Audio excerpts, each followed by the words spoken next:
When you talk about Shiva, there is no parentage, there is no place of birth. It's very common to refer to Shiva as Yaksha Swarupa.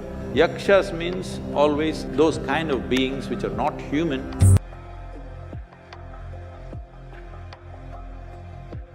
So, all the enlightened people who've been… How many did you meet? Like, I've heard about many. Like, say Krishna or Muhammad or Ram or Christ, Buddha, all the enlightened people who've been on this planet, there is some sort of mention of their birth or death. But when it comes to Shiva, like you say, and I've read that he was self-created, and I often ask you this question, that did he like disappear into thin air, and apparently something like that happened. He couldn't even have biological children with any of the women he was married to. Also, he… At least you can't blame him for the population. Sadhguru, I'm coming to something very important. There is a theory… I thought population was very important No. too.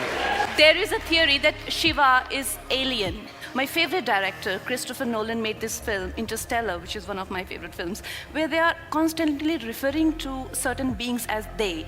They are communicating, they are talking to us, they are doing this, but they never really clarified who they were. Like, were they aliens, were they gods, who they were?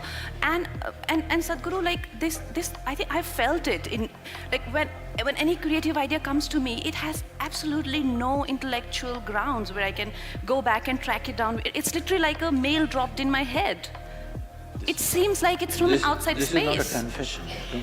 I know it's a confession, but Sadhguru, is it that we are being operated by an external, sort of outside beings? Is it that? Well, people who have no faith in human intelligence are looking up that intelligence will come from somewhere else.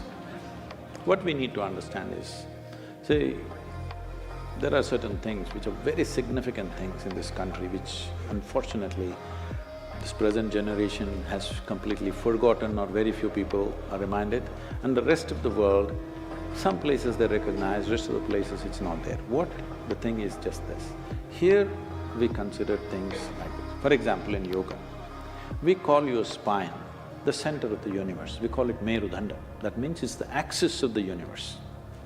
What is a universe? Please understand this. Today scientists are admitting it is an endless universe. Forever we've been saying it's an ever-expanding universe. So we said your spine is the axis of the universe. That sounds ridiculous. Even without putting any load, most people's backs are hurting badly.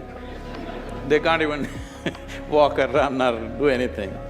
If this becomes the axis of the universe, what'll happen?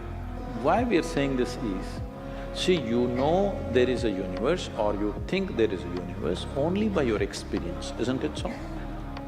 If you did not experience, if you could not see this, if you could not see like this and feel like this, you wouldn't know there is a universe. Only because of your experience there is a universe.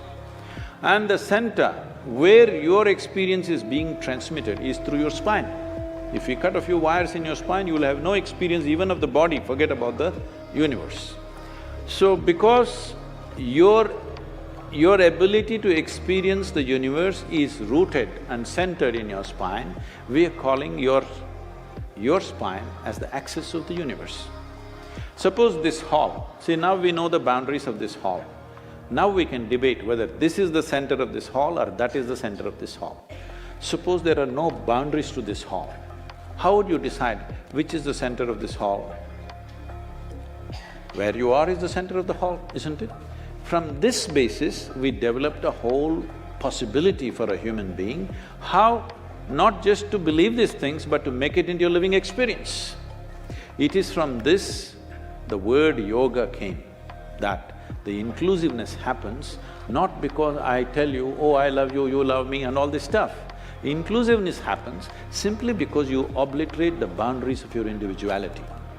Not because I love you, you love me, I hug you, you hug me, so because we are inclusive, no. All that will last for some time. Tomorrow if they do something that you don't like, it'll be finished.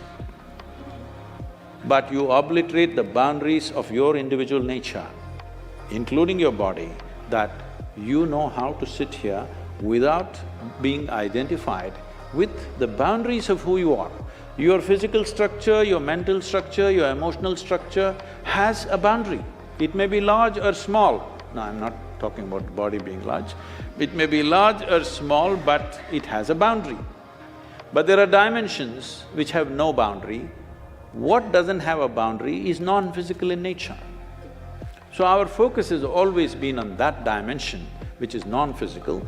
That is why Shiva became the most important thing, because Shiva means that which is not, that which is non-physical. Now is he the yogi that we're talking about, is he a human being, did he come from somewhere else? See, there are things, as you said, there is no parentage.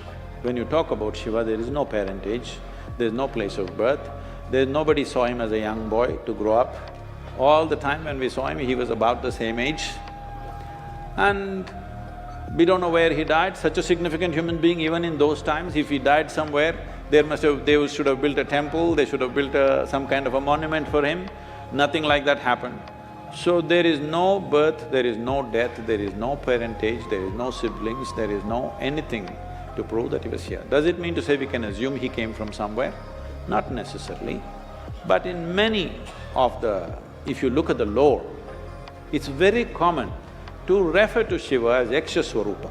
This means, Yakshas means always those kind of beings which are not human, but who supposed to have existed in the natural environment in this planet, in the forests and other things. Whatever we were referring to, some kind of beings or creatures or whatever you want to call them, who are not human in nature. So many times in the lore, you will see any number of songs and other things talking about Shiva as a Yaksha Swarupa. So there are many things which point, but there is no specific proof that he came from elsewhere. For more such videos, subscribe to Shiva the Supreme.